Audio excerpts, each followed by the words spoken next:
Sa katatapos lang na online meeting ng Bulacan COVID-19 Task Force, lumitaw na 161 ang daily average COVID-19 cases ang naitatala sa lalawigan. Puspusan din ang sinasagawang COVID testing sa buong probinsya. As of May 18, umabot na sa 100,913 ang naswab na Bulakenyo. 19% ang positivity rate o 19,482 sa mga naswab ang positibo sa COVID-19. Ibig sabihin halos 2 sa kada 10 naswab ang positibo. Paglilinaw ng Provincial Health Office, hindi pa nakapapasok ang mas nakahahawang Indian variant sa lalawigan. Wala pa pong na-reported na Indian variant po dito sa Bulacan. Kasi kahit yung Brazilian, so UK to, nasa atin. Opo. UK tsaka South African pa lang po. Aminado naman ng Provincial IATF na mabagal ang vaccination rollout.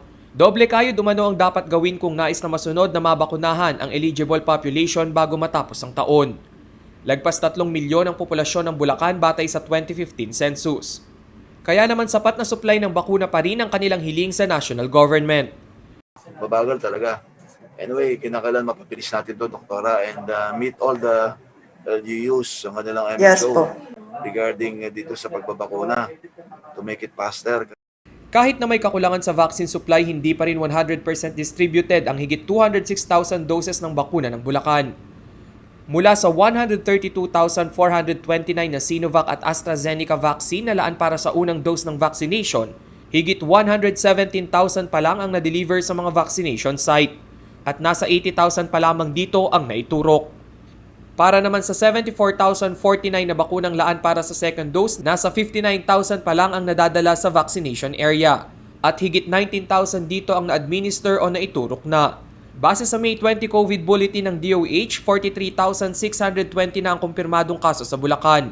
2,127 ang active cases, 283 ang namatay at 9,082 ang recovered. Ang Bulacan ay bahagi ng NCR Plus bubble na maigting na binabantayan dahil sa patuloy na COVID-19 surge. Rainiel Pawid, CLTV News.